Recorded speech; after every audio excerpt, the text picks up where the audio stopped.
Big ಬಾಸ್ಗೆ select ಆಗಿದೆ, ಅಗ್ನಿ ಪರೀಕ್ಷೆಗೆ ಹೋಗ್ತಾ ಇದ್ದೀನಿ. ನನ್ನ ಸಿನಿಮಾ 25ಕ್ಕೆ ಬರುತ್ತೆ.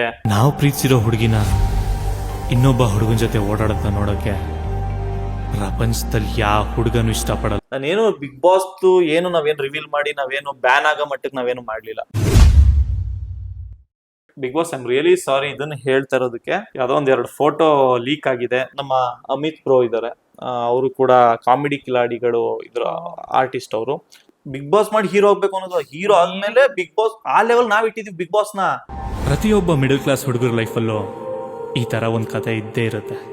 ಈಗ ಫೋಟೋ ಲೀಕ್ ಆಗಿರೋದೇನೋ ನಿಜ ಆಗಿ ಅವ್ರಗಳ ಜೊತೆ ನಾವು ಸ್ಟೇಜ್ ಶೇರ್ ಮಾಡಿದಾಗ ಇದು ನಂಗೂ ಕಾಮಿಡಿ ತಗೊಳಕ್ ಹೋಗಿ ಫುಲ್ ಸೀರಿಯಸ್ ಆಗಿ ನಂಗೂ ನಮ್ ಡೈರೆಕ್ಟರ್ ಸರ್ಗೂ ಇದು ನಡೆದಿರುತ್ತೆ ಸುಮಾರು ಸಲ. ಹೆಸರು ಐಶು ಅಂತ ಫಿಲಮ್ ಅಲ್ಲಿ ಕ್ಯಾರೆಕ್ಟರ್ ಇದೆ. ಅವ್ರ ಮುಂದೆ ನಿಂತ್ಕೊಂಡು ಆಕ್ಟ್ ಮಾಡ್ಬೇಕಾದ್ರೆ ಮಾತ್ರ ನನ್ಗೆ ಭಯ ಆಯ್ತು. ಏನು ಅಂತ ಹೇಳಿದ್ರೆ ಎಲ್ಲಿ ನಾನ್ ಡಮ್ಮಿ ಆಗ್ತಾ ಇದೀನಾ ಅಂತ. ಲವ್ ಸೊ ಮಹಾನಟಿಲ್ ಕಾಣಿಸ್ಕೊಂಡಿದ್ದಕ್ಕೆ ಲೈಕ್ ನನ್ನ ಒನ್ ಆಫ್ ಮೈ ಫ್ರೆಂಡ್ ಕಾರಣ, ವರ್ಷ ಅಂತ. ಇದು ನೀನ್ ಇಲ್ದಿದ್ರೆ ಸತ್ತೋಗ್ತೀನಿ ಅನ್ನೋ ಮೆಂಟಲ್ ಲವ್ ಸ್ಟೋರಿ ಅಲ್ಲ, ಸಾಯೋ ಪರಿಸ್ಥಿತಿ ಬಂದ್ರು ಸಾಧ್ಸೆ ಬದುಕ್ತೀನಿ ಅನ್ನೋ matured love story. Hi hello friends, back to my channel.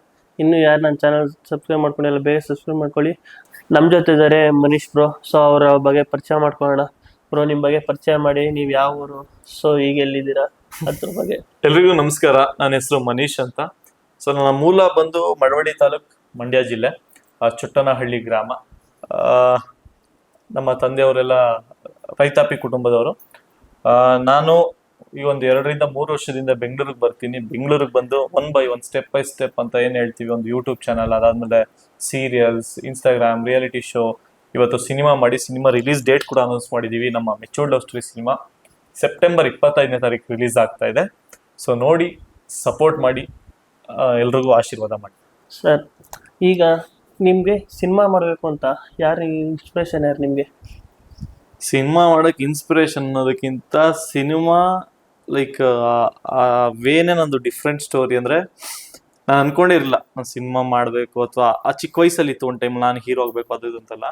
But ಬುದ್ಧಿ ಬಂದು ಸ್ವಲ್ಪ ಈ ಜಗತ್ತೆಲ್ಲ ನೋಡಿದಾಗ ನನಗೆ ದುಡ್ಡು ಹಾಕೋರು ಯಾರು ಗುರು, ನನಗೆ ಬಂಡವಾಳ ಹಾಕೋರು ಯಾರು, ನಾವೆಲ್ಲ ಹೀರೋ ಆಗೋಕ್ಕಾಗುತ್ತಾ? ಆದರೆ ಸಿನಿಮಾ ಅನ್ನೋದು ಜಸ್ಟ್ ಒಂದು ಸ್ಟೋರಿ ಹಿಡ್ಕೊಂಡು ಕತೆ ಮಾಡ್ಬಿಡೋದಲ್ಲ, ಅದೊಂದು ದೊಡ್ಡ ಪ್ರಾಸೆಸ್ಸು. ಸೊ ನಮಗೆಲ್ಲ ಇಲ್ಲಿ ಅಂತ ನನ್ನ ಪಾಡಿಗೆ ನಾನಿದ್ದೆ. ಬಟ್ ಕಾಲ ಒಂದು ಇದು ನನ್ನ ಹಂಗೆ ಸುತ್ತಾಕೊಂಡು ಕರ್ಕೊಂಡು ಕೊನೆಗೆ ಒಂದು ಸಿನಿಮಾ ಮಾಡಿಸ್ತು. ಸೊ ಇದಕ್ಕೆ ಇನ್ಸ್ಪಿರೇಷನ್ ಅನ್ನೋದಕ್ಕಿಂತ ನನಗೆ ತುಂಬಾ ಜನ ಹೀರೋಗಳು ಅಂದ್ರೆ ಇನ್ಸ್ಪಿರೇಷನ್ ಇದೆ. ನಾನು ತುಂಬಾ ಜನ ಅಡ್ಮೈರ್ ಮಾಡ್ತೀನಿ.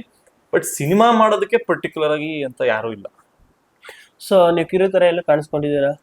ಸೊ ಫಸ್ಟ್ ಪಾತ್ರಕ್ಕೆ ಬಣ್ಣ ಹಚ್ಚಿದ್ದೆಲ್ಲಿ ಕೇಳ್ಬೋದು? ಫಸ್ಟ್ ನನಗೆ ಅದು ನಾನು ಯಾವತ್ತೂ ಮರೆಯಲ್ಲ. ಗುರು ಸರ್ ಅಂತ ಅವರೊಬ್ರು ಆರ್ಟಿಸ್ಟ್ ಏಜೆಂಟ್, ಶಾಂತಿನಿವಾಸ ಸೀರಿಯಲ್ ಅಲ್ಲಿ ಉದಯ ಚಾನಲ್ ಬರುತ್ತೆ. ಸೊ ಆ ಸೀರಿಯಲ್ ಅಲ್ಲಿ 1 day ಕ್ಯಾರೆಕ್ಟರ್ ಆಗಿ ಕಳಿಸ್ಕೊಡ್ತಾರೆ. ಬಟ್ ಅಲ್ಲಿ ನನ್ನ ಅದೃಷ್ಟ ಚೆನ್ನಾಗಿತ್ತು.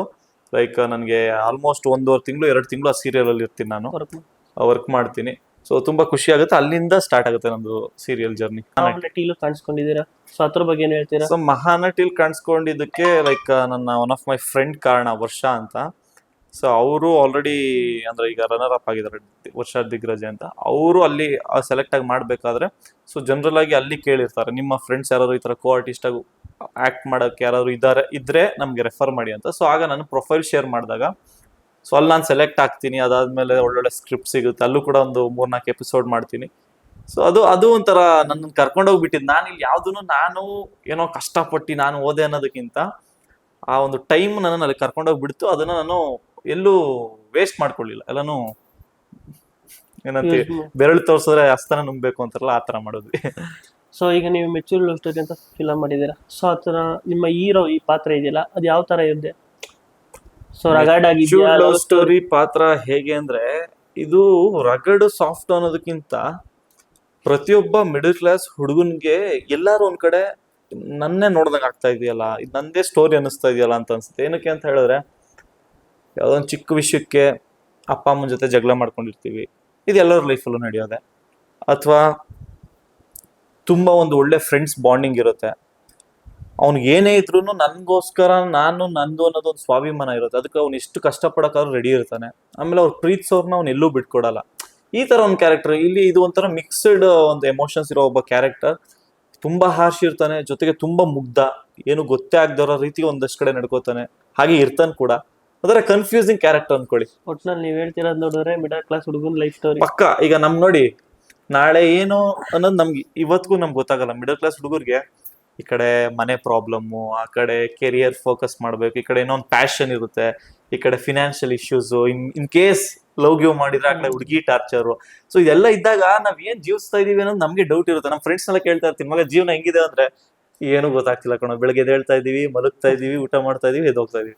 ಸೊ ಅದೇ ತರ ಇರೋ ಒಂದು ಕ್ಯಾರೆಕ್ಟರ್ ಮೆಚೂರ್ಡ್ ಲವ್ ಸ್ಟೋರಿಯ ವಿಕ್ಕಿ. ಸೊ ವಿಕ್ಕಿ ಪಾತ್ರಕ್ಕೆ ಎಷ್ಟು ನೀವು ತಯಾರಿ ಮಾಡ್ಕೊಂಡಿದ್ರಿ? ಸೊ ವಿಕ್ಕಿ ಪಾತ್ರ ತಯಾರಿ ಅಂದ್ರೆ ನಿಮ್ಗೆ ಗೊತ್ತಿಲ್ಲ, ಕತೆ ನಾನೇ ಬರ್ದಿರೋದು. ಸೊ ವಿಕ್ಕಿ ಪಾತ್ರ ಬರೀತಾನೆ ಲೈಕ್ ನಾನು ಆ ಒಬ್ಬ ಹುಡುಗ ಈ ತರ ಇರೋನು ಒಂದು ಲೈಫ್ ಸ್ಟೋರಿ ಹೇಗ್ ಹೋಗ್ಬೋದು ಅಂತ ಆ ಕಥೆಯಲ್ಲಿ ಬರೀವಾಗ್ಲೇ ನಾನು ಒಂಥರ ಆ ಕ್ಯಾರೆಕ್ಟರ್ ಒಳಗಡೆ ಹೊಟ್ಟೋಗಿದೆ. ಅಂದ್ರೆ ಹೇಗೆ ಅಂದ್ರೆ ಇದ್ರಲ್ಲಿ ಏನೋ ತುಂಬಾ ದೊಡ್ಡ ವೆರೈಟಿ ಹಿಂಗೆ ಅಂತಲ್ಲ, ಒಂದು ಜನರಲ್ ಆಗಿ ಒಬ್ಬ ಹುಡುಗ ಈ ತರ ಇರೋನು ಈ ತರ ಸಿಗಾಕೊಂಡಾಗ ಒಂದು ಲವ್ ಅನ್ನೋ ಒಂದು ಬಲೆ ಸಿಗಾಕೊಂಡು, ಜೊತೆಗೆ ಒಂದಷ್ಟು ಫ್ಯಾಮಿಲಿ ಇಶ್ಯೂಸ್ ಇಟ್ಕೊಂಡು, ಒಂದಷ್ಟು ಕ್ಲೋಸ್ ಫ್ರೆಂಡ್ಸ್ ಇದ್ದಾಗ ಅವ್ನ ಲೈಫ್ ಹೇಗೆಲ್ಲ ಹೋಗ್ಬೋದು ಅನ್ನೋ ಒಂದು ಇಮ್ಯಾಜಿನೇಷನ್ ಬರ್ದಾಗ್ಲೇನೆ ನಾನು ಕ್ಯಾರೆಕ್ಟರ್ಗೆ ಹೋಗಿದೆ. ಸೊ ಅಷ್ಟೇನು ಕಷ್ಟ ಆಗಿಲ್ಲ, ಈಸಿಯಾಗಿ ಮಾಡಿದೀನಿ. ಬಟ್ ಒಂದೆರಡು ಕಡೆ ಮಾತ್ರ ಎರಡು ಡಿಫ್ರೆಂಟ್ ಶೇಡ್ಸ್ ಇರುತ್ತೆ.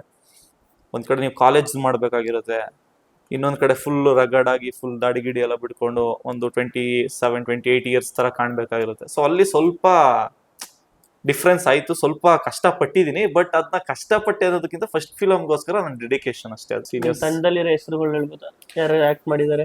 ನಮ್ಮ ಇದ್ರಲ್ಲಿ ಮೈನ್ ಲೀಡ್ ಹೀರೋಯಿನ್ಸ್ ಅಲ್ಲಿ ಅಂದ್ರೆ ನಮ್ಮಲ್ಲಿ ಇಬ್ರು ಲೀಡ್ಸ್ ಬರ್ತಾರೆ ಹೀರೋಯಿನ್ ಇದ್ರಲ್ಲಿ. ಹೊಸಬ್ರೇನಾ? ಅವರು ಸೀರಿಯಸ್ ಮಾಡ್ತಿದ್ರು, ವಂದನ ಗಾಯತ್ರಿ ಮತ್ತೆ ದಿಶಾ ಅಂತ. ಅಂಡ್ ಇನ್ನೊಂದು ಸೆಕೆಂಡ್ ಕ್ಯಾಟಗರಿಲಿ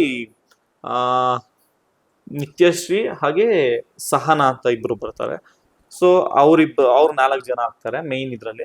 ನೆಕ್ಸ್ಟ್ ಈ ಕಡೆ ಬಂದ್ರೆ ನಮ್ಮ ಅಮಿತ್ ಬ್ರೋ ಇದ್ದಾರೆ, ಅವರು ಕೂಡ ಕಾಮಿಡಿ ಕಿಲಾಡಿಗಳು ಇದ್ರ ಆರ್ಟಿಸ್ಟ್ ಅವರು. ಅದಾದ್ಮೇಲೆ ನಮ್ಮ ಡುಮ್ಮ ವಿಶ್ವಬ್ರೋ ಅವರು ಇದ್ದಾರೆ. ಅದಾದ್ಮೇಲೆ ನಮ್ಮ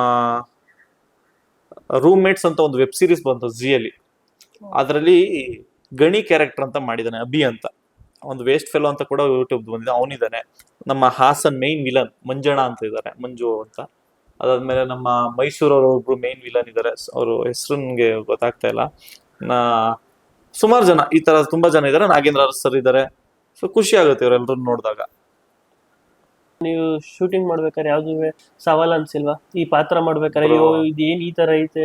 ಆಕ್ಟ್ ಮಾಡ್ಬೇಕಾದ್ರೆ ನನಗೆ ಯಾವ್ದು ಸವಾಲ್ ಅನ್ಸ್ಲಿಲ್ಲ. ಅಂದ್ರೆ ಹೌದು ಫಸ್ಟ್ ಟೈಮ್ ಆಗಿದ್ರು ಕೂಡ ಲೀಲಾ ಜಲ್ವಾಗೆ ಮಾಡ್ಕೊಂಡೆ. ಬಟ್ ಒಂದೆರಡು ಕಡೆ ಈ ಅಳ ಸೀನ್ ಇತ್ತು, ಅದು ಮತ್ತೆ ನನ್ಗೆ ಎಲ್ಲೂ ನನ್ಗೆ ಫೈಟ್ ಅನ್ಸಲ್ಲ. ನನಗೆ ಐಶು ರಾಧಿಕಾ ಅಂತ ಹೆಸರು, ಐಶು ಅಂತ ಫಿಲಮ್ ಅಲ್ಲಿ ಕ್ಯಾರೆಕ್ಟರ್ ಇದೆ, ಅವ್ರ ಮುಂದೆ ನಿಂತ್ಕೊಂಡು ಆಕ್ಟ್ ಮಾಡ್ಬೇಕಾದ್ರೆ ಮಾತ್ರ ನನ್ಗೆ ಭಯ ಆಯ್ತು. ಏನು ಅಂತ ಹೇಳಿದ್ರೆ ಎಲ್ಲಿ ನಾನ್ ಡಮ್ಮಿ ಆಗ್ತಾ ಇದೀನಾ ಅಂತ. ಅಂದ್ರೆ ಯೂಶಲಿ ನನ್ಗೆ ಅಂತಲ್ಲ, ಯಾರೇ ಆರ್ಟಿಸ್ಟ್ ಆದ್ರೂ ಅವ್ರೊಬ್ರು ಕೋ ಆರ್ಟಿಸ್ಟ್ ಜೊತೆ ಆಕ್ಟ್ ಮಾಡ್ಬೇಕಾದ್ರೆ ನನ್ಗಿಂತ ಅವ್ರು ಚೆನ್ನಾಗಿ ಮಾಡ್ತಾ ಇದಾರಾ, ಅವ್ರಿಗೆ ನನ್ಗಿಂತ ಚೆನ್ನಾಗಿ ಮಾಡ್ಬಿಟ್ರೆ ಇಲ್ಲ ಬಿಡ್ಕೊಡ್ಬಾರ್ದು ಅನ್ನೋ ಒಂದು ಹೆಲ್ದಿ ಈಗೋ ಇರುತ್ತೆ.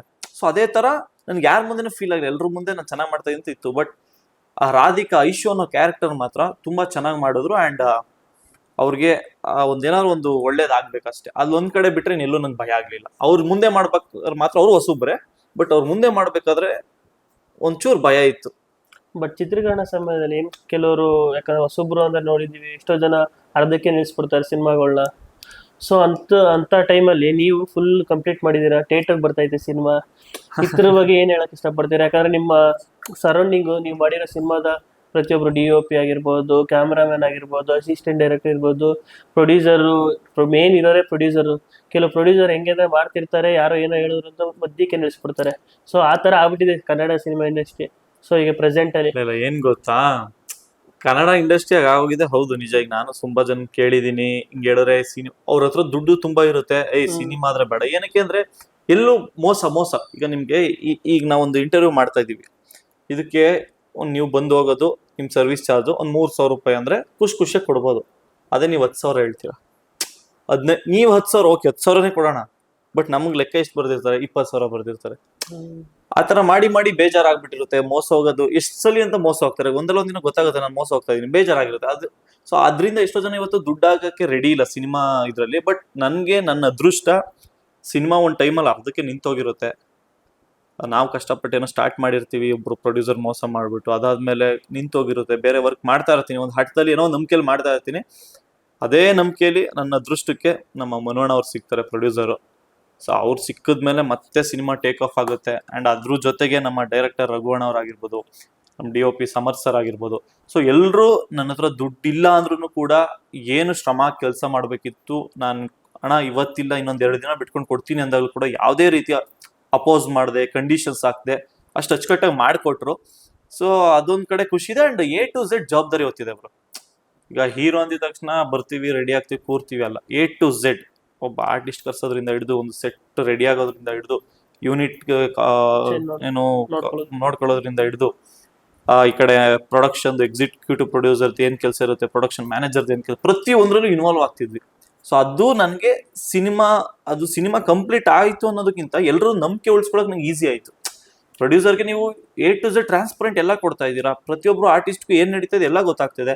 ಅಂಡ್ ನಾನು ಕಷ್ಟಪಡ್ತಾ ಇರೋದು ಎಲ್ರಿಗೂ ಗೊತ್ತಾಗ್ತಾ ಇದೆ. ಸೊ ಈಸಿಯಾಗಿ ಕೆಲಸಗಳು ಮುಗೀತು ಬ್ರೋ. ಈಗ ಎಲ್ಲ ಈಗ ಇನ್ಸ್ಟಾಗ್ರಾಮ್ ಅಲ್ಲಿ ಸ್ವಲ್ಪ ಒಂದು ವಿಡಿಯೋ ವೈರಲ್ ಆಯ್ತೈತೆ. ಅದು ಯಾವ ವಿಡಿಯೋ ಅಂತ ನಿಮ್ಗೆ ಗೊತ್ತು. ಸೊ ಯಾಕಂದ್ರೆ ಮಾಡಿರೋದು ನೀವೇನೆ. ಸೊ ಅದ್ರ ಬಗ್ಗೆ ಏನ್ ಹೇಳಕ್ ಇಷ್ಟಪಡ್ತೀರಾ? ಸೊ ಬಿಗ್ ಬಾಸ್ ರಿಯಲಿ ಹೋಗ್ತಾ ಇದೀರಾ? ಇಲ್ಲ, ಬಿಗ್ ಬಾಸ್ಗೆ ಸೆಲೆಕ್ಟ್ ಆಗಿದೆ, ಅಗ್ನಿ ಪರೀಕ್ಷೆಗೆ ಹೋಗ್ತಾ ಇದ್ದೀನಿ, ನನ್ನ ಸಿನಿಮಾ 25ಕ್ಕೆ ಬರುತ್ತೆ, ಸಪೋರ್ಟ್ ಮಾಡಿ ಅಂತ ವಿಡಿಯೋ ನಾನೇ ಮಾಡಿದೆ. ಅದಾದ ಮಾರನೆಗೆ ನಾನು ಮಾಡ್ತೀನಿ, ಅದು ಪ್ರ್ಯಾಂಕ್ ಮಾಡಿದೆ ಒಂದು ವಿಡಿಯೋ ಅಂತ. ಅಂಡ್ ತುಂಬಾ ಜನ ಅದರಿಂದ ಬೇಜಾರು ಮಾಡ್ಕೊಂಡಿದ್ದಾರೆ. ಅವ್ರಿಗೆಲ್ಲ extremely sorry. So comment box ನೋಡಿದೆ ಎಲ್ಲ ಕಂಗ್ರ್ಯಾಚುಲೇಷನ್ಸ್, ಆಲ್ ದ ಬೆಸ್ಟ್. ಅವ್ರ ಸ್ಟೋರಿಗಳಲ್ಲಿ ಹಾಕೊಂಡಿದ್ರು. ನಿಜವಾಗ್ಲೂ ಒಂದಷ್ಟು ಜನದ ಭಾವನೆಗಳ ಜೊತೆ ಅದು ನನಗೆ ಒಂಥರ ಆಟ ಆಡ್ದಂಗೆ ಆಗ್ಬಿಡ್ತು. ಸಾರಿ, ಐ ಆಮ್ ರಿಯಲಿ ಸಾರಿ, ಕ್ಷಮೆ ಇರಲಿ. ಅಂಡ್ ಅದ್ ನಾನು ಏನಕ್ಕೆ ಮಾಡಿದೆ ಅಂತ ಹೇಳಿದ್ರೆ, ಈಗ ಪ್ರತಿಯೊಬ್ಬರಿಗೂ ಒಂದು ಆಸೆ ಇರುತ್ತೆ. ಈಗ ಎಲ್ಲಾರು ಒಂದು ಟ್ರಿಪ್ ಹೋದಾಗ ನಾವ್ ಹಿಂಗ್ ಮಾಡೋಣ, ಅಕಸ್ಮಾತ್ ನಾವು ಟ್ರಿಪ್ ಹೋಗಿಲ್ಲ ಅಂದ್ರೆ ಇಲ್ಲೆಲ್ಲಾರು ಮಾಡ್ತೀವಿ ಅದನ್ನ. ಅಲ್ಲೆಲ್ಲೋ ಕೇಕ್ ಕಟ್ ಮಾಡೋಣ ಅನ್ಕೊಂಡಿರ್ತೀವಿ, ಹೋಗ್ಲಿಲ್ಲ ಇಲ್ಲೆಲ್ಲೋ ಕೇಕ್ ಕಟ್ ಮಾಡೋಣ. ಸೊ ನಾನು ಅಷ್ಟೇ, ನಾನೇನು ಬಿಗ್ ಬಾಸ್ ಏನು ನಾವೇನು ರಿವೀಲ್ ಮಾಡಿ ನಾವೇನು ಬ್ಯಾನ್ ಆಗೋ ಮಟ್ಟಕ್ಕೆ ನಾವೇನು ಮಾಡ್ಲಿಲ್ಲ. ನಾವೇನ್ ಮಾಡಿದೆ, ಬಿಗ್ ಬಾಸ್ ಇದಾಗ್ತಿದ್ದ ಟೈಮಲ್ಲಿ ರಿಜೆಕ್ಟ್ ಅಂತ ಬಂದ ಮೇಲೆ ನಾನು ಹೋಗ್ತೇವೆ. ರಿಜೆಕ್ಟ್ ಬರೋಕ್ಕಿಂತ ಮುಂಚೆ ನಾವೇನ್ ಮಾಡಿಲ್ಲ, ರಿಜೆಕ್ಟ್ ಅಂತೆಲ್ಲ ಬಂದಾಗ ನಾನು ಹೋಗ್ತಾ ಇದ್ದೀನಿ, ಒಂದು ಪ್ರ್ಯಾಂಕ್ ನೋಡೋಣ ಹೆಂಗ್ ರೆಸ್ಪಾನ್ಸ್ ಮಾಡ್ತಾರೆ. ಬಟ್ ಅಲ್ಲೊಂದು ಖುಷಿನೂ ಆಯ್ತು, ಎಲ್ರು ಇಷ್ಟೆಲ್ಲ ಸಪೋರ್ಟ್ ಮಾಡ್ತಿದ್ರೆ, ನಾನು ಮರ್ತೋಗಿದ್ದವರೆಲ್ಲ ನನ್ಗೋಸ್ಕರ ಸಪೋರ್ಟ್ ಮಾಡೋರು ಅಂತ. ಬಟ್ ಇನ್ನೊಂದ್ ಕಡೆ ಬರೀ ಒಂದು ರಿಯಾಲಿಟಿ ಶೋ ಹೋಗ್ತೀನಿ ಅನ್ನೋದಕ್ಕೆ ಇಷ್ಟು ಸಪೋರ್ಟ್ ಮಾಡ್ತಾ ಇರೋರು, ಸಿನಿಮಾ ಮಾಡಿದ್ವಿ, ಸಿನಿಮಾ ಟೀಸರ್ ಬಿಟ್ವಿ, ಸಾಂಗ್ ಬಿಟ್ವಿ, ಒಂದ್ ಮೆಸೇಜ್ ಇಲ್ಲ, ಒಂದ್ ಫೋನ್ ಇಲ್ಲ, ಒಂದ್ ಸ್ಟೋರಿಗೆ ಹಾಕೊಳ್ಳಿಲ್ಲ. ಜನ ಇಷ್ಟೊಂದು ಕನ್ಫ್ಯೂಷನ್ ಅಲ್ಲಿ ಇದಾರ. ರಿಯಾಲಿಟಿ ಶೋ ಅನ್ನೋದು ಒಂದು ಟಿವಿಲಿ ಬರೋ ಒಂದು ಶೋ ಅಷ್ಟೇ, ಅದೊಂದು 3-4 ತಿಂಗಳು. ಸಿನಿಮಾ ಅನ್ನೋದು ಆಗಲ್ಲ, ಸಾಯೋವರೆಗೂ ಇರೋ ಒಂದು ಪ್ರಾಜೆಕ್ಟ್. ಅದಾದ್ಮೇಲೆ ಸಿನಿಮಾ ಅನ್ನೋದು ಎಷ್ಟೋ ಜನಕ್ಕೆ ಲೈಫೇ ಚೇಂಜ್ ಆಗುತ್ತೆ. ಸಿನಿಮಾ ಡಿಫ್ರೆಂಟ್ ಕೆಲಸ ಕೊಡುತ್ತೆ. ಸಿನಿಮಾ ಅನ್ನೋದು ಬೇರೆ. ಅಂದ್ರೆ ಅದನ್ನ ಎಕ್ಸ್ಪ್ಲೈನ್, ಸಿನಿಮಾ ನೀವು ಎಕ್ಸ್ಪ್ಲೈನ್ ಮಾಡಕ್ಕಾಗಲ್ಲ. ಒಂದು ಸಿನಿಮಾ ಮಾಡಿ ಒಂದು ಸಿನಿಮಾ ಹೀರೋ ಅನ್ನೋದು ಅದು ಏನ್ ಕೊಟ್ರು ಸಿಗ್ದಿರೋಂತ ಒಂದು ಗಿಫ್ಟ್ ಅಂದ್ಕೊಳ್ಳಿ ಅದನ್ನ. ಸೊ ಅದೊಂದು ಬೇಜಾರಾಯ್ತು. ಅದ್ ಬಿಟ್ರೆ ಬಿಗ್ ಬಾಸ್ ಬಗ್ಗೆ ಮಾತಾಡೋದಾದ್ರೆ ತುಂಬಾ ಹರ್ಟ್ ಆಗೋಗಿತ್ತು. ಅಯ್ಯೋ, ಇಲ್ಲಿವರೆಗೂ ಹೋಗಿ ಸೆಲೆಕ್ಟ್ ಆಗ್ಲಿಲ್ಲ ಅಂದ್ರೆ ತುಂಬಾ ಚೆನ್ನಾಗಿ ಎಲ್ಲಾ ರೌಂಡ್ ಅಲ್ಲೂ ಚೆನ್ನಾಗಿ ಪಾರ್ಟಿಸಿಪೇಟ್ ಮಾಡಿದೆ, ಬೇಜಾರಿತ್ತು. But Bigg Boss I am really sorry ಇದನ್ನ ಹೇಳ್ತಾ ಇರೋದಕ್ಕೆ. ಯಾವುದೋ 1-2 ಫೋಟೋ ಲೀಕ್ ಆಗಿದೆ, ನಿಮ್ಮ ಟೀಮ್ ವಿಷಯಕ್ಕೂ ಬಂದಿರುತ್ತೆ, ಇನ್ಸ್ಟಾಗ್ರಾಮ್ ಅಲ್ಲೆಲ್ಲ ಹರಿದಾಡ್ತಾ ಇದೆ. ಅವ್ರನ್ನೆಲ್ಲ ನೋಡಿದ್ಮೇಲೆ ನನಗೆ ಖುಷಿ ಆಯ್ತು. Bigg Boss thank you so much ಅಂತ ಹೇಳಕ್ ಇಷ್ಟಪಡ್ತೀನಿ. ಏನಕ್ಕೆ ಅಂತ ಹೇಳಿದ್ರೆ, ಓಕೆ ಅಂದ್ರೆ ಇಟ್ಸ್ ಎ ಹ್ಯೂಜ್ ಪ್ಲಾಟ್ಫಾರ್ಮ್. ಆಮೇಲೆ ಮನೆ ಒಳಗೆ ಆಸ್ ಎ ಸೆಲೆಬ್ರಿಟಿ ಆಗಿ ಬಂದ್ರೆ ಅದು ಬೇರೆನೆ ಲೋಕ. ಆದ್ರೆ ಪಬ್ಲಿಕ್ ಕ್ಯಾಟಗರಿಯಿಂದ ಇಲ್ಲಿ ಆಡಿಷನ್ ಪಾಸ್ ಮಾಡ್ಕೊಂಡ್ಬಂದು ಒಂದು ದೊಡ್ಡ ಅಗ್ನಿ ಪರೀಕ್ಷೆನ ಸ್ಟೇಜ್ ಅಲ್ಲಿ ಈಗ ಫೋಟೋ ಲೀಕ್ ಆಗಿರೋದೇನೋ ನಿಜ ಆಗಿ ಅವ್ರಗಳ ಜೊತೆ ನಾವು ಸ್ಟೇಜ್ ಶೇರ್ ಮಾಡಿದಾಗ ನಾವ್ ಇವತ್ತು ಏನೋ ಮಾಡದೆ ಏನೋ ಒಂಚೂರು ಗಳಿಸ್ಕೊಂಡಿದೀವಿ, ಅದನ್ನು ನಾವು ಕಳ್ಕೊತಿದ್ವಿ ಅಂತ ಅನ್ಸುತ್ತೆ. ಯಾಕೆಂದ್ರೆ ಅದನ್ನೆಲ್ಲ ಹೇಳಕ್ಕೂ ಆಗಲ್ಲ. ಬಟ್ ಸ್ಟಿಲ್ ನಾನು ವೆಯ್ಟ್ ಮಾಡ್ತಾ ಇದ್ದೀನಿ. ಇದು ನಿಜನೇ ಆಗ್ಬಿಟ್ಟಿದ್ರೆ ನಿಜವಾಗ್ಲೂ ನಮ್ ಕೈಲಿ ಸಹಿಸ್ಕೊಳಕ್ ಆಗಲ್ಲ. ಯಾಕೆಂದ್ರೆ ನಾವು ಕಿಚ್ಚ ಸುದೀಪ್ ಸರ್ನಾಗಿರ್ಬೋದು, ಬಿಗ್ ಬಾಸ್ನಾಗಿರ್ಬೋದು, ಬೇರೆ ಲೆವೆಲ್ ಅಲ್ಲಿ ಇಟ್ಟಿದೀವಿ. ಅಲ್ಲಿಗೆ ಹೋಗ್ಬೇಕು ಅಂದ್ರೆ ನಾವೇನೇನೋ ಅಚೀವ್ ಮಾಡ್ಬೇಕು ಅಂತ ನಮ್ಮನ್ನ ನಾವೇ ದಿನ ಮೋಟಿವೇಟ್ ಮಾಡ್ಕೊಂಡು ಬದುಕ್ತಾ ಇರೋರು. ಈ ಟೈಮಲ್ಲಿ ಈಗ ನಾವು ನೋಡಿರೋ ಫೋಟೋದವರೆಲ್ಲ ನಿಜವಾಗ್ಲೂ ಟಿವಿಲಿ ಅದು ಬಿಗ್ ಬಾಸ್ ಸ್ಟೇಜ್ ಮೇಲೆ ಬಂದ್ರು ಅಂದ್ರೆ ಅದು ಏನ್ ಮಾತಾಡ್ಬೇಕು ಅಂತ ನಂಗಂತೂ ಗೊತ್ತಿಲ್ಲ. ನೋಡೋಣ, ಆಗಸ್ಟ್ 16th or 17th ಅನ್ಸುತ್ತೆ ಬರ್ತಾ ಇರೋದು. ಸೊ ಅವತ್ತು ನೋಡ್ಬಿಟ್ಟು ಮಾತಾಡ್ತೀವಿ. ಸೊ ಒಂದು ಕಾಲದಲ್ಲಿ ಬಿಗ್ ಬಾಸ್ ಅಂದ್ರೆ ಬರೀ ಸೆಲೆಬ್ರಿಟಿಗಳನ್ನೇ ಕರ್ಕೊಬತ್ತೀವಿ. ಅವಾಗ ಒಂದು ಬೆಲೆ ಇತ್ತು. ಈಗ ನಾನು ಫಿಲಂ ರಿಲೀಸ್ ಆಗೋಕ್ಕಿಂತ ಮುಂಚೆ ನಮ್ಮ ಯಾರೋ ಫ್ರೆಂಡ್ ಒಬ್ರು ಇದ್ರು, ಅವ್ರ ಜೊತೆ ಫಿಲಂ ರಿಲೀಸ್ ಆಗ್ಲಿ, ಹೀರೋ ಆದ್ಮೇಲೆ ಏನಾಗ್ತೀನಿ ಒಬ್ಬ ಹೀರೋ ಅಂತ ಅನ್ಕೊಂಡು ಬಿಗ್ ಬಾಸ್ ಅವರು ಒಂದು ಟ್ರೈ ಮಾಡ್ಬೇಕು, ಈ ತರ ಇತ್ತು. ಬಿಗ್ ಬಾಸ್ ಮಾಡಿ ಹೀರೋ ಆಗ್ಬೇಕು ಅನ್ನೋದು, ಹೀರೋ ಆದ್ಮೇಲೆ ಬಿಗ್ ಬಾಸ್ ಆ ಲೆವೆಲ್ ನಾವ್ ಇಟ್ಟಿದ್ವಿ ಬಿಗ್ ಬಾಸ್ ನ. ಬಟ್ ಇವತ್ತು ಅಂದ್ರೆ ಈ ಕ್ಲಾರಿಟಿ ಸಿಕ್ಬಿಡ್ಲಿ ಸುಮ್ನಿರಿ. ಈಗ ಅದ್ರ ಬಗ್ಗೆ ಮಾತಾಡೋದು ನಾವು ತಪ್ಪಾಗುತ್ತೆ. ಒಂದ್ 3 ಜನದ ಹೆಸರು ಕೇಳ್ತಾ ಇದೆ, ದೇವರಾಣೆ ಹೇಳ್ತಾ ಇದ್ದೀನಿ ಬ್ರದರ್. ಅವ್ರ 3 ಜನನ ಏನಾರೋ ಸ್ಟೇಜ್ ಮೇಲೆ ಕರೆಸ್ಬಿಟ್ಟು ಈಗ ನಮ್ನೆಲ್ಲ ರಿಜೆಕ್ಟ್ ಮಾಡಿದ್ರೆ ನಮ್ಗೆ ಮೋಸ ಇಲ್ಲ, ನಮ್ಗಿಂತ ಟ್ಯಾಲೆಂಟೆಡ್ ಅವ್ರು ಹೋಗಿದ್ದಾರೆ ಅಂತ ಖುಷಿಯಾಗಿದ್ದೀವಿ, ನೆಕ್ಸ್ಟ್ ಇನ್ನೂ ಟ್ರೈ ಮಾಡೋಣ, ನೆಕ್ಸ್ಟ್ ಟೈಮ್ ಟ್ರೈ ಮಾಡೋಣ ಅಂತ. ಬಟ್ ಈ ಬರ್ತಾರೋ ಹೆಸರುಗಳು ಸ್ಟೇಜ್ ಮೇಲೆ ಬಂದ್ರು, ಅವ್ರಗಳಿಗೆ ಬಿಗ್ ಬಾಸ್ ಸೆಲೆಕ್ಟ್ ಮಾಡಿ ಅಲ್ಲಿ ಕರ್ಕೊಂಡಿದ್ದಾರೆ ಅಂತ ಗೊತ್ತಾಗ್ಬಿಟ್ರೆ ಅವತ್ತಿಗೆ ನಾವ್ ಒಂದ್ ಕೈ ಮುಗಿದ್ಬಿಟ್ಟು ಒಂದ್ ಮಾತು ಹೇಳೋದೇ ಹೇಳ್ತೀವಿ ಅಷ್ಟೇ. ಅಲ್ಲ, ಅದು ಇನ್ಫ್ಲೂಯೆನ್ಸರ್ಸ್ಗಳನ್ನ ಇನ್ಫ್ಲುಯೆನ್ಸರ್ಸ್ ಕರ್ಕೊಳ್ಳೋದು ತಪ್ಪಲ್ಲ ಬ್ರದರ್. ಇನ್ಫ್ಲುಯೆನ್ಸರ್ಸ್ ಕಷ್ಟಪಟ್ಟಿರ್ತಾರೆ, ಇನ್ಫ್ಲುಯೆನ್ಸರ್ಸ್ ಮಾಡಿರ್ತಾರೆ. ಸೊ ಇನ್ಫ್ಲುಯೆನ್ಸರ್ಸ್ ಅಲ್ಲೂ ಕೆಟಗರೀಸ್ ಇರುತ್ತೆ. ಇನ್ಫ್ಲುಯೆನ್ಸರ್ಸ್ ಅಂದ್ರೆ ಕೆಲವರು ಒಂದು ಮಾತಿನ ಮೋಡಿ ಇರುತ್ತೆ, ಒಂದು ಏನೋ ಇನ್ಸ್ಪೈರಿಂಗ್ ಆಗಿರ್ತಾರೆ, ಅಥವಾ ಏನೋ ಒಂದು ಒಳ್ಳೆ ಒಳ್ಳೆ ಕಂಟೆಂಟ್ಸ್ ಸ್ಪೀಚ್ ಮಾಡ್ತಾ ಇರುತ್ತೆ, ಇರ್ತಾರೆ. ಒಳ್ಳೆ ಬಟ್ ನೀವು ಈ ಮೋಟಿವೇಶನ್ ಇದ್ರೆ ಓಕೆ. ಈ ಅಲ್ಲ ಮೋಟಿವೇಶನ್ ಒಂದು ಕಾಮಿಡಿನ ಈ ಬಟ್ ತರ್ತರ್ಲೆ ತರ ಮಾಡ್ಕೊಂಡು ಹೆವಿ ಇರಿಟೇಟಿಂಗ್ ಕ್ಯಾರೆಕ್ಟರ್ಸ್, ಕಾಂಟ್ರವರ್ಸಿ, ತುಂಬಾ ಗಲೀಜು, ಹೊಲ್ಸು, ತುಂಬಾ ಗಲೀಜಾಗಿರುತ್ತೆ ಕೆಲವೊಂದು. ಆ ತರದವ್ರನ್ನೆಲ್ಲ ನೀವು ಕರ್ಕೊಂಡು ಹೊಟ್ಟೋದಾಗ ಇನ್ಸ್ಟಾಗ್ರಾಮ್ ಇನ್ಫ್ಲುಯೆನ್ಸರ್ಸ್ ಕಮ್ಯುನಿಟಿಗೆ ಒಂಥರ ಕೆಟ್ಟ ಹೆಸರು. ಆಗ ಈ ಇನ್ಫ್ಲುಯೆನ್ಸರ್ಗಳನ್ನೆಲ್ಲ ಆ ಇನ್ಫ್ಲುಯೆನ್ಸ್ ಎಲ್ಲರನ್ನು ಸೇರಿಸಿ ಹೇಳ್ತಾರೆ ನಾನು ಒಬ್ಬ ಇನ್ಫ್ಲುಯೆನ್ಸರೇ. ಸೊ ಅದು ನಾವ್ ಹೇಳ್ತಾ ಇರೋದು, ಯಾರು ನೀವು ಪಿಕ್ ಮಾಡ್ತೀರೋ ಅನ್ನೋದು ಇರುತ್ತಲ್ಲ, ಅದು ತುಂಬಾ ಮ್ಯಾಟರ್ ಆಗುತ್ತೆ.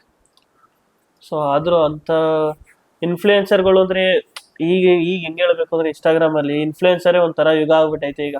ಇದೆಲ್ಲ ಇನ್ಫ್ಲೂಯೆನ್ಸರ್ ಯುಗ ಆಗ್ಬಿಟ್ಟೈತೆ. ಇನ್ಸ್ಟಾಗ್ರಾಮ್ ಈಗ ಏನೋ ಬ್ಯಾನ್ ಮಾಡ್ಬಿಟ್ರೆ ಎಷ್ಟು ಜನ ಸತ್ತೋಗ್ತಾರ ಅಂತ ಹೇಳಕ್ ಆಗಲ್ಲ. ಸೊ ಮಟ್ ಕೊಂಟೋಗ್ಬಿಟ್ಟೈತೆ ಇನ್ಸ್ಟಾಗ್ರಾಮ್. ಇದ್ರ ಬಗ್ಗೆ ನೀವೇನ್ ಹೇಳ್ತೀರಾ? ಅಷ್ಟು ಆ ತರ ಹೋಗಿದ್ಯಲ್ಲ, ಜನಕ್ಕೆ ಇದೆಲ್ಲ ಒಳ್ಳೇದು ಅನ್ಸ್ತದ ಕೆಟ್ಟದ್ದು ಅನ್ಸ್ತದ? ಯಾಕಂದ್ರೆ ಮುಂದೆ ಕೆಟ್ಟದು ಅಂದ್ರೆ ಈಗ ನೋಡಿ, ಈಗ ಬಿಗ್ ಬಾಸ್ ಈಗ ನಡೀತಾ ಇದೆಯಲ್ಲ, ಅವ್ರಿಬ್ರು 3 ಜನದ ಹೆಸರು ನಿಜವಾಗ್ಲೂ ಬಂತು ಅಂದ್ರೆ ನೆಕ್ಸ್ಟ್ ಇಂದ ಎಲ್ರು ಏನ್ ಮಾಡ್ತಾರೆ, ಈ ತರ ತರ್ತಲ್ ಹೆಂಗ್ ಮಾಡಿದ್ರೆ ನಾವೇನೋ ಆಗ್ತೀವಿ, ಫೇಮಸ್ ಆಗ್ತೀವಿ, ಅದನ್ನ ಅವ್ರ ಪಬ್ಲಿಕ್ ಫಿಗರ್ನೇ ಹಾಳು ಮಾಡ್ಕೋತಾರೆ. ಅವ್ರ ಪರ್ಸನಲ್ ಲೈಫ್ ಹಾಳಾಗ್ತಾ ಹೋಗುತ್ತೆ, ಅವ್ರ ಜೊತೆ ಫ್ಯಾಮಿಲಿ ಮೆಂಬರ್ಸ್ ಕೋಆರ್ಡಿನೇಷನ್ ಕೆಟ್ಟೋಗುತ್ತೆ. ಸೊ ಈ ತರ ಹೆಲ್ದಿಯಾಗಿ ಹೋಗ್ತಾರೆ ಏನಾಗಲ್ಲ. ಈಗ ನೋಡಿ ಸ್ಯಾಮ್ ಸಮೀರ್ ಅವ್ರು ನೋಡಿ, ಡಾಕ್ಟರ್ ಬ್ರೋ ಅವ್ರು ನೋಡಿ, ಇನ್ನೊಬ್ರು ಯಾರೋ ಮಿಸ್ಟರ್ ಕನ್ನಡಿಗಾರ ಇದಾರೆ ಅವ್ರು ನೋಡಿ, ಇನ್ನೊಬ್ರು ಯಾರೋ ಮೋಟಲ್ ಆಗೋರು ಇದಾರೆ ಅವ್ರು ನೋಡಿ. ಸೊ ಆ ತರ ಬೇರೆ ಯಾವ್ದೋ ಒಂದು ಹುಡುಗಿ ಜೊತೆ ಇರೋದಂತೆ, ನೆಕ್ಸ್ಟ್ ಅವಳಿಲ್ಲ ಅಂತ ಇನ್ನೊಬ್ಳು ಅಂತೆ, ಇವಳಲ್ಲ ಅಂತ ಅವಳು ಅಂತ, ಇನ್ನೊಂದು ಯಾವ್ದೋ ವಿಡಿಯೋ ಬಂತಂತೆ, ಇನ್ನೊಬ್ಬ ಯಾರಿಗೋ ಮೋಸ ಮಾಡಿದ್ರು. ಬರೀ ಈ ತರದ್ರಲ್ಲಿ ನಾವು ಫೇಮಸ್ ಆಗ್ತೀವಿ. ಏನೋ ಕುಡಿದ್ರಂತೆ, ಎಲ್ಲೋ ಹೋಗಿ ಏನೋ ಬಿದ್ರಂತೆ, ಈ ತರದ್ರಲ್ಲಿ ನಾವು ಫೇಮಸ್ ಆಗಿ ಇನ್ನೊಬ್ರಿಗೆ ಮಾಡುವ, ಅದೆಲ್ಲ ತಪ್ಪು ಬ್ರೋ. ಅದೆಲ್ಲ ಶಾಶ್ವತ ಅಲ್ಲ. ಸೊ ಈ ಸಿನಿಮಾದಲ್ಲಿ ನೀವು ಕಲ್ತಿರೋ ದೊಡ್ಡ ಪಾಠ ಯಾವುದು? ಸಿನಿಮಾದಲ್ಲಿ ಕಲ್ತಿರೋ ದೊಡ್ಡ ಪಾಠ ಯಾವುದು ಅಂದ್ರೆ, ನಾವ್ ಯಾರನ್ನು ನಂಬಕ್ಕಾಗಲ್ಲ, ಬ್ಲೈಂಡ್ ಆಗಿ ಯಾರನ್ನು ನಂಬಾರ್ದು. ಇದು ನನ್ನ ಫಸ್ಟ್ ಮೈನ್ ಲರ್ನಿಂಗ್ ಅಂತ ಅನ್ಕೊಳ್ಳಿ ಸಿನಿಮಾದಿಂದ. ಯಾಕೆಂದ್ರೆ ಅದು ಹೇಳ್ಕೊಳಕ್ ಆಗೋದು ಇಲ್ಲ. ಬಟ್ ಬ್ಲೈಂಡ್ ಆಗಿ ನಾವು ತುಂಬಾ ನಂಬಿ ತುಂಬಾ ಮೋಸ ಹೋಗಿದೀವಿ. ಅಂದ್ರೆ ನಾನು ಮೋಸ ಹೋಗಿಲ್ಲ ಅಂದ್ರೆ ನಾನು ಈಗ ಸುಮ್ಮನೆ ಬಿಲ್ಡಪ್ ತರ ಆಗೋಗುತ್ತೆ. ನಾವು ಖತರ್ನಾಕ್ಗಳೇ, ನಾವು ಕಿಲಾಡಿಗಳೇ. ಸೊ ಎಲ್ಲೂ ಹೋಗ್ಲ. ಬಟ್ ನಿಮ್ನ ನಂಬಿದೀವಿ ಅಂದಾಗ, ನೀವು ನಮ್ ಬೆನ್ನಿಗೆ ಚೂರಿ ಹಾಕಿದಾಗ ಗೊತ್ತಾಗುತ್ತಲ್ವಾ, ಬಿಡಪ್ಪ ಆಯ್ತು ಬಿಡು ಅಂತ ನಾವೇ ದೂರ ಆಗ್ಬಿಟ್ಟಿದೀವಿ ಎಷ್ಟೋ ಜನದಿಂದ. ಆಮೇಲೆ ಎಷ್ಟೋ ಜನಕ್ಕೆ ಏನು ಸ್ವಾರ್ಥ ಇಲ್ಲದೆ ಅವ್ರಿಗೆ ಒಳ್ಳೇದಾಗ್ಲಿ ಅಂತ ನಾವೇನೋ ಕೆಲಸ ಮಾಡ್ತಾ ಇರ್ತೀವಿ. ಚಿಕ್ಕ ಪುಟ್ಟದಕ್ಕೆ ಬೇಜಾರು ಮಾಡ್ಕೊಂಡು ನಮ್ಮ ಮೇಲೆ ಬೇರೆ ಬೇರೆ ತರ ಮಾತಾಡ್ಬಿಡ್ತಾರೆ. ಸೊ ಅದೊಂದು ಬಿಟ್ರೆ ಸಿನಿಮಾದಿಂದ ಇನ್ನೇನ್ ಕಲಿಯಕ್ ಸಾಧ್ಯ ಬ್ರೋ? ಅಂದ್ರೆ ಮನ್ಸು, ಅನುಭವ, ಸಿನಿಮಾ ಕ್ಷೇತ್ರದಲ್ಲಿ ಅನುಭವ ಅಂದ್ರೆ ಒಂದು ಛಲ, ಒಂದು ಡೆಡಿಕೇಶನ್ ಅನ್ನೋದಿದ್ರೆ ನೀವು ಪಕ್ಕಾ ಸಿನಿಮಾ ಮಾಡ್ಬೋದು. ಅಂಡ್ ನನ್ಗೆ ನಾಗೇಂದ್ರ ಅರಸ್ ಅವ್ರದ್ದು ನಮ್ಮ ಸಿನಿಮಾದಲ್ಲಿ ಮಾಡಿದ್ದಾರೆ. ಸೊ ಅವ್ರ ಜೊತೆ ಮಾಡ್ಬೇಕಾದ್ರೆ ಒಂದಷ್ಟು ಆಕ್ಟಿಂಗ್ ಅಲ್ಲಿ ಸ್ಕಿಲ್ಸ್ ಆಗಿರ್ಬೋದು, ಅವರು ಕೂಡ ನಮ್ಗೆ ಒಂದಷ್ಟು ಸಜೆಷನ್ಸ್ ಕೊಡ್ತಿದ್ರು, ಈ ತರ ಮಾಡೋಣ, ಈಗ ಮಾಡೋಣ. ಸೊ ಅಲ್ಲಿ ಕಲ್ತಿದ್ದೀನಿ. ಅಂಡ್ ಅದಾದ್ಮೇಲೆ ನಮ್ಮ ಡೈರೆಕ್ಟರ್ ಸರ್ ಒಂದೊಂದು ಫ್ರೇಮ್ ಇಡ್ತಾ ಇದ್ರು. ಲೈಕ್ ಈವನ್ ಅವ್ರದ್ದು 3ನೇ ಸಿನಿಮಾ. ಬಟ್ ಸ್ಟಿಲ್ ಆ ಫ್ರೇಮ್ ಸೆಟ್ ಮಾಡ್ಬೇಕಾದ್ರೆ ಖುಷಿ ಆಗ್ತಿತ್ತು. ಅಂದ್ರೆ ನಮ್ದು ಒಂದು ಮಟ್ಟದ ಬಜೆಟ್ ಆಗಿತ್ತು, ನಮ್ಮ ಹತ್ರ ಜಾಸ್ತಿ ಅಫೋರ್ಡ್ ಮಾಡಕ. ಬಟ್ ಸ್ಟಿಲ್ ಆ ಫ್ರೇಮ್ ನ ರಿಚ್ ಆಗಿ ತೋರಿಸಿ, ಇವತ್ತಿಗೂ ನಮ್ಮ ಸಾಂಗ್ಗಳು ತೋರಿಸಿ ಸಖತ್ತಾಗಿ ಇಟ್ಟಿದ್ದಾರೆ, ಫ್ರೇಮ್ ರಿಚ್ ಆಗಿ ಇಟ್ಟಿದ್ದಾರೆ ಅಂತ ಹೇಳ್ತಾರೆ. ಹಂಗೆ ನಮ್ಮ DOP ಅವರಾಗಿರ್ಬೋದು. ಸೊ ಪ್ರತಿಯೊಂದು ಒಂದೊಂದು ಕ್ಷೇತ್ರದಲ್ಲೂ ಕಲ್ತಿದ್ದೀನಿ ಬ್ರೋ. ಈ ಲೆಕ್ಕಾಚಾರದಲ್ಲಿ ಆಗಿರ್ಬೋದು, ಆಕ್ಟಿಂಗ್ ವೈಸ್ ಅಂದ್ರೆ ನಾನೀಗ ಸೀರಿಯಲ್ಸ್ ಅಲ್ಲೂ ಮಾಡ್ತಾ ಇದ್ದೆ, ನನ್ನ ಮೊದ್ಲಿಂದಾನು ಇತ್ತು, ನನ್ಗೆ ಅಷ್ಟು ನಂಗೇನು ಡಿಫ್ರೆನ್ಸ್ ಅನ್ಸಿಲ್ಲ. ಬಟ್ ಈ ತರ ಟೆಕ್ನಿಕಲ್ ವಿಷಯದಲ್ಲಾಗಿರ್ಬೋದು, ವ್ಯವಹಾರದಲ್ಲಾಗಿರ್ಬೋದು ಕಲ್ತಿದ್ದೀನಿ. ಸೊ ನಿಮ್ ತಂಡದ ಬಗ್ಗೆ ಏನ್ ಹೇಳಕ್ ಇಷ್ಟಪಡ್ತೀರಾ? ನನ್ನ ತಂಡ ಬ್ರೋ, ನಾನು ಯಾವಾಗ್ಲೂ ಚಿರಋಣಿ. ಯಾಕೆಂದ್ರೆ ನನ್ನ ಹತ್ರ ಏನೂ ಇರ್ಲಿಲ್ಲ ಅವತ್ತಿನ ದಿನ. ನನ್ ಹಿಂಗೆ ಸಿನಿಮಾ ಇವತ್ತು ನನ್ಗೆ ನೀವು 1 ಕೋಟಿ ಕೊಟ್ಬಿಟ್ಟು ಇದೇ ಸಿನಿಮಾನ ಮತ್ತೆ ಮಾಡೋದು ನನ್ನ ಕೈಲಿ ಆಗಲ್ಲ. ಯಾಕೆಂದ್ರೆ ಅವತ್ತು ನಾನು ಏನೂ ಅಲ್ಲ, ನನ್ನ ಹತ್ರ ಏನೂ ಇರ್ಲಿಲ್ಲ. ಒಂದು 4 ಸೀರಿಯಲ್ ಮಾಡಿದೆ, ಒಂದು ವರ್ಕ್ಶಾಪ್ ಮಾಡಿದೆ. ಅದ್ ಹೇಗೆ ಎಲ್ರು ಕನ್ವಿನ್ಸ್ ಮಾಡೋದು, ಅದ್ ಹೇಗೆ ಎಲ್ರು ಕರ್ಕೊಬಂದು, ಆ ದುಡ್ಡು ಎಲ್ಲಿಂದ ತಂದು ಏನು ಗೊತ್ತಾಗ್ತದೆ. ಇವತ್ತು ಸುಮ್ನೆ ಕೂತ್ ಯೋಚನೆ ಮಾಡೋರು, ಇವತ್ತು ನಮ್ಮ ಹತ್ರ ಏನೋ ಚಿಕ್ಕ ಪುಟ್ಟದಾಗ ಒಂದ್ಸಲ ದುಡ್ಡು ಇರಲ್ಲ, ನಾನ್ ಸಿನಿಮಾ ಮಾಡದ್ನ, ಇದು ಹೆಂಗರು ಸಾಧ್ಯ ಇದು? ಸೊ ಅಂದ್ರೆ ಒಂದ್ ಹೇಳಕ್ ಇಷ್ಟಪಡ್ತೀನಿ, ಯಾರೇ ವಿಡಿಯೋ ನೋಡ್ತಾ ಇದ್ರು, ದುಡ್ಡಿದ್ರೆ ಸಿನಿಮಾ ಮಾಡಕ್ ಆಗಲ್ಲ. ಹಂಗಿದ್ರೆ ದುಡ್ಡಿರೋರ್ ಮಕ್ಳೆಲ್ಲ ಹೀರೋಗಳಾಗ್ಬೇಕಾಯ್ತು. ಸಿನಿಮಾ ಒಂದು ಆಶೀರ್ವಾದ. ಆ ಕಲಾ ಸರಸ್ವತಿ ನಮ್ಗೆ ಒಲಿಬೇಕು. ಅಟ್ಲೀಸ್ಟ್ ಗೆಲುವು ಸೋಲು ಎರಡನೇ ವಿಷಯ, ಅಟ್ಲೀಸ್ಟ್ ಆ ಸೀನ್, ಆ ಬೆಳ್ಳಿ ತೆರೆಯಲ್ಲಿ ನಾವು ಬರಬೇಕು ಅಂದ್ರೆ ಒಂದು ದೊಡ್ಡ ಮಟ್ಟದ ಆಶೀರ್ವಾದ ಇರಬೇಕು ಅಂಡ್ ನಮ್ಗೆ ಎಲ್ಲ ಕೂಡ್ ಬರಬೇಕು. ಅದು ನನಗೆ ಸಿಕ್ಕಿದೆ. ಸೊ ಆಲ್ವೇಸ್ ಥ್ಯಾಂಕ್ಸ್ ಅಂತ ಹೇಳ್ತೀನಿ ಎಲ್ಲ ನನ್ನ ಸಪೋರ್ಟರ್ಸ್, ಫ್ಯಾಮಿಲಿ ಮೆಂಬರ್ಸ್. ಎಲ್ರಿಗೂ ನಮಸ್ಕಾರ. ತುಂಬಾ ಮಾತಾಡಿದೀನಿ. ಯಾವ್ದು ತಗೋಬೇಕು ತಗೋಬಾರ್ದು ನಿಮ್ಗೂ ಗೊತ್ತು. ಎಲ್ಲಾನು ತಗೊಳ್ಳಿ ಅಂತ ಹೇಳಕ್ಕೆ ನಾನೇನು ವಿವೇಕಾನಂದ ಅವರು ಅಲ್ಲ, ಸುಭಾಷ್ ಚಂದ್ರ ಬೋಸು ಅಲ್ಲ. ಸೊ ನಮ್ಮಲ್ಲೂ ಕೆಲವು ತಪ್ಪುಗಳಿರುತ್ತೆ, ನಮ್ಮಲ್ಲೂ ಕೆಲವು ಸರಿಗಳಿರುತ್ತೆ. ನಿಮಗೆ ಯಾವ್ದು ಇಷ್ಟ ಅನ್ಸುತ್ತೆ, ನಿಮ್ಗೆ ಯಾವ್ದು ಒಳ್ಳೇದು ಸರಿ ಅನ್ಸುತ್ತೆ ಅದನ್ನ ತಗೊಳ್ಳಿ. ಅಂಡ್ ನನ್ನ ಸಿನಿಮಾ ಮೆಚೂರ್ಡ್ ಲವ್ ಸ್ಟೋರಿ ಇದೇ ಸೆಪ್ಟೆಂಬರ್ 25ನೇ ತಾರೀಕು ಎಲ್ಲ ಚಿತ್ರಮಂದಿರಗಳಲ್ಲಿ ರಿಲೀಸ್ ಆಗ್ತದೆ. ದಯವಿಟ್ಟು ನೋಡಿ. ಹಾಗೆ ನಮ್ಮ ಬ್ರದರ್ ಶಿವಕುಮಾರ್ ಅವರು ಫ್ರೆಂಡ್ಲಿ ಶೋ ಅಂತ ಒಂದು ಯೂಟ್ಯೂಬ್ ಚಾನೆಲ್ ಮಾಡ್ಕೊಂಡಿದ್ದಾರೆ. ಸೊ ಅದಕ್ಕೂ ಕೂಡ ಎಲ್ಲರೂ ಸಪೋರ್ಟ್ ಮಾಡಿ, ಸಬ್ಸ್ಕ್ರೈಬ್ ಆಗಿ. ಆ್ಯಂಡ್ ಒಂದು ಒಳ್ಳೆ ಪ್ರಯತ್ನದಲ್ಲಿದ್ದಾರೆ. ಒಂದು ಕ್ವಾಲಿಟಿ ವಿಡಿಯೋಸ್ ಕೊಡಬೇಕು, ಹೊಸ ಕಲಾವಿದರಿಗೆ ನಾವು ಪ್ರೋತ್ಸಾಹ ಮಾಡಬೇಕು ಅಂತ ಒಂದು ಪ್ಯಾಷನಲ್ಲಿ ಇದನ್ನ ಮಾಡ್ತಾ ಇದ್ದಾರೆ. ಸೊ ಅವ್ರಿಗೂ ಒಳ್ಳೇದಾಗ್ಲಿ ಆ್ಯಂಡ್ ಎಲ್ಲ ಕಲಾವಿದರಿಗೆ ಒಳ್ಳೇದಾಗ್ಲಿ.